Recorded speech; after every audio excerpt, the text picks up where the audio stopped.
नमस्कार, good morning. स्वागत है आपका कमोडिटी एट 10 में। मैं हूं आपके साथ तृप्ति उपाध्याय और यहां पर हम अगले 10 मिनट में कमोडिटी बाजार का शुरुआती अपडेट लेते हैं।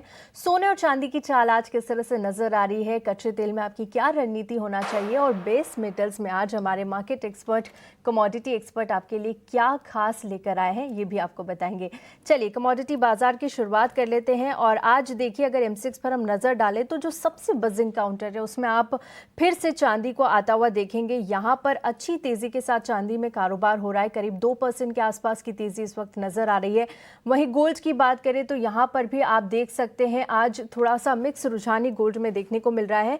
और फिलहाल यहां पर गोल्ड के प्राइसेस पर नजर डालें तो 1,60,025 पर कारोबार होता हुआ नजर आ रहा है। कॉमेक्स इंटरनेशनल बाजार की बात कर लेते हैं। यहां पर आप देखेंगे सोने और चांदी की अगर बात करें तो सिल्वर यहां पर 3% से ज्यादा की तेजी दिखा रही है और $89 के ऊपर चली चुकी है। $90 के आसपास चांदी के भाव है। वहीं सोने की बात करें तो यहां पर हम सीमित दायरे में ही कारोबार होता हुआ देख रहे हैं। $5,199 के आसपास सोने में कारोबार हो रहा है। चलिए, इस वक्त हमारे साथ हमारे कमोडिटी एक्सपर्ट भी जुड़ चुके हैं, उनसे भी बात कर लेते हैं। प्रो इंटेलीट्रेड सर्विसेज के दिनेश सोमानी इस वक्त हमारे साथ है। दिनेश जी, बहुत बहुत स्वागत है आपका कमोडिटी 10 में। मैं तृप्ति बात कर रही हूँ और सबसे पहले सोने चांदी के साथ ही आज शुरुआत करेंगे। देखिए, यहाँ पर फिर से जो बजिंग काउंटर है वो चांदी उभर कर आ रही है। कल भी हमारी बातचीत हुई थी और काफ़ी सारे फैक्टर्स यहाँ पर है। कल हमने देखा यूएस और ईरान के बीच तीसरे राउंड की बातचीत हुई, लेकिन फिर से कोई आउटकम यहां पर निकल कर नहीं आया। हालांकि बयान आया कि काफ़ी इंटेंस और लंबी बातचीत यहां पर हुई है, लेकिन कोई कॉन्क्रीट यहां पर आउटकम नहीं निकल कर आया है, जिससे थोड़ा सा सीमित दायरे में ही हम कमोडिटीज़ में कारोबार होता हुआ देख रहे हैं। फेड की जो रेट कट की उम्मीदें हैं वो भी थोड़ी सी वहां पर अनिश्चितता बरकरार है। अब देखना होगा जून में रेट कट होता है या फिर सितंबर में आगे जाकर रेट कट पर फैसला लिया जाता है, क्योंकि फेड के जो मिनट्स आए थे वहां पर बटा हुआ रुझान देखने को मिला। इसके अलावा यहाँ पर हम देखेंगे कि जो इकोनॉमिक डेटा आया था वो थोड़ा कमजोरी साइड पे देखने को मिला और अब आगे के लिए भी देखना होगा। कच्चे तेल की बात करें तो यहाँ पर ओपेक प्लस की इस वीकेंड में मीटिंग होने वाली है। अब आउटकम और प्रोडक्शन में कितनी बढ़ोतरी वो करेंगे उस पर विचार किया जाएगा। तो काफ़ी सारे फैक्टर्स हैं यहाँ पर सोने चांदी और कच्चे तेल के लिए। इन लेवल्स पर आज चांदी में क्या करना चाहिए? जो उछाल आया है यहाँ पर और एक्यूमुलेट करने की सलाह होगी या फिर इसे थोड़ा सा वेट एंड वॉच करें और थोड़ी सी दूरी चांदी से इन लेवल्स पर बनाकर रखना चाहिए? जी बिल्कुल, निश्चित तौर से 2% की तेजी मंदी सिल्वर में अभी काफी सामान्य हो चुकी है। मतलब 5-6 हजार रुपए का मूव तो इजीली उसमें आता है, इधर गैप अप और गैप डाउन में।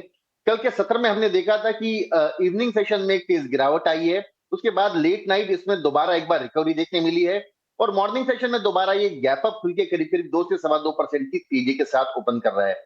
हालांकि मार्केट में कोई फ्रेश ट्रिगर निकल कर नहीं आ रहा है, क्योंकि यूएस और ईरान की भी जो बातचीत चल रही है वो थर्ड राउंड ऑफ बात हो चुकी है, जबकि अब तक कोई कॉन्क्रीट रिजल्ट उसमें निकल कर नहीं आया है। जॉबलेस क्लेम्स के जो नंबर थे वो थोड़े से सामान्य होते हुए नजर आए और ऐसा लग रहा है कि शायद इकोनॉमी थोड़ी सी रिकवरी हो सकती है और उसी के चलते सिल्वर जो इंडस्ट्रियल आइटम है यहाँ पर थोड़ा सा मूव हमें देखने मिला है। बट मुझे जो लगता है कि अभी जो नेक्स्ट कॉन्ट्रैक्ट है, अभी प्रोबेबली मार्च कॉन्ट्रैक्ट एक्सपायरी के आसपास आ गया है, तो जो मई वाला कॉन्ट्रैक्ट है वो मोस्ट एक्टिव कॉन्ट्रैक्ट के रूप में भी निकल कर आएगा। तो जो मई का कॉन्ट्रैक्ट है वो 2,76,000 एक बड़ा रेजिस्टेंस जोन है। 2,76,000 के आसपास सिल्वर एक बार शॉर्ट सेल किया जा सकता है। 2,68,000 डाउनसाइड मुझे नजर आता है और 2,81,000 का इसमें स्टॉप लॉस मेंटेन कर सकते हैं। तो मुझे लगता है कि जो पुल बैक रैलीज हमने 2,25,000 के लेवल से 2,70,000 2,75,000 के आसपास देखी है, ये एक मात्र एक डेड कैट बाउंस के रूप में निकल कर आ रहा है और इन लेवल पर मेरी शॉर्ट सेल करने की ही सलाह रहेगी। ठीक है, यहाँ पर इन लेवल्स पर शॉर्ट करने की ही सलाह सोमानी जी दे रहे हैं, लेकिन सोने को लेकर आपकी क्या रणनीति होगी? देखिए, एक खबर हम देख रहे हैं यहाँ पर जेपी मॉर्गन और बोफा के अनुमान आए हैं और यहाँ पर इन्होंने दिया है कि चांदी सोने की बात करें $6,300 के पार फिर से जाता हुआ नजर आएगा। वहीं बैंक ऑफ अमेरिका बोफा का कहना है कि चांदी फिर से हमें $100 के पार जाती हुई नजर आएगी। इसके पीछे के क्या कारण है और क्या ये लेवल्स हमें आने वाले 1-2 महीने में ही देखने को मिलेंगे? क्या आपके अनुमान है सोने को लेकर? क्या हम फिर से सोने को $6,300 के पार जाता हुआ देख पाएंगे?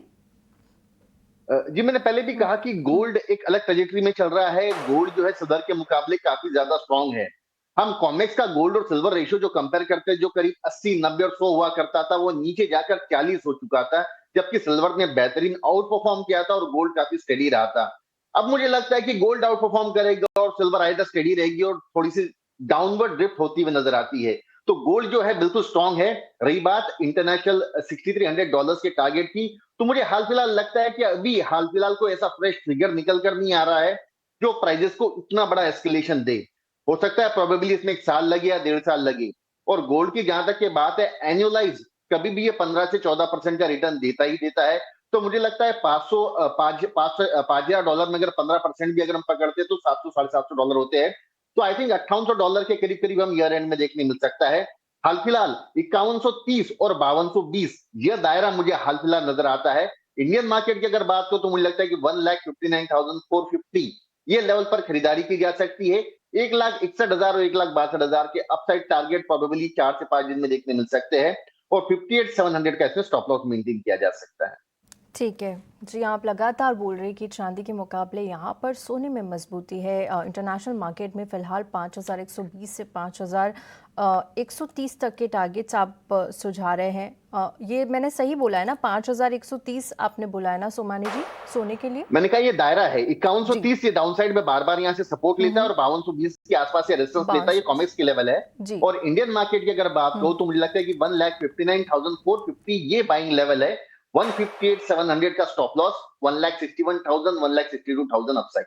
ठीक है, यहाँ पर स्टॉप लॉस 1,58,700 का लगाना है। 1,61 तक के टारगेट्स यहाँ पर आपको आते हुए मिलेंगे। चलिए, ये राय सोने पर हो गई, लेकिन अब कच्चे तेल की बात कर लेते हैं, क्योंकि कल एक बड़ा इवेंट कच्चे तेल के लिए था और जिस तरह अभी मैंने बताया कि वहाँ पर कुछ कॉन्क्रीट डिसीजन निकल कर नहीं आया। और आज देखिए कच्चे तेल में हम M6 पे देख सकते हैं 5,958 के उस पर कारोबार कर रहा है। करीब 1.5 से 2% के बीच की यहाँ पर गिरावट है।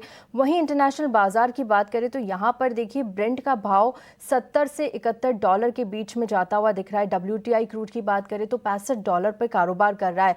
अब चौथे राउंड की बातचीत पर इन्वेस्टर्स की नजरें चली गई है, क्योंकि काफी कुछ डिपेंड करता है। जिस तरह से जियोपॉलिटिकल टेंशन है, डोनाल्ड ट्रंप का कोई भरोसा नहीं है, हो सकता है कि कोई स्ट्राइक हो जाए। हालांकि जो बातचीत हुई है उसे काफी पॉजिटिव बताया जा रहा है ईरान की तरफ से। तो आगे जाकर जो नजरें हैं अब वो वियना में होने वाली बैठक पर होगी।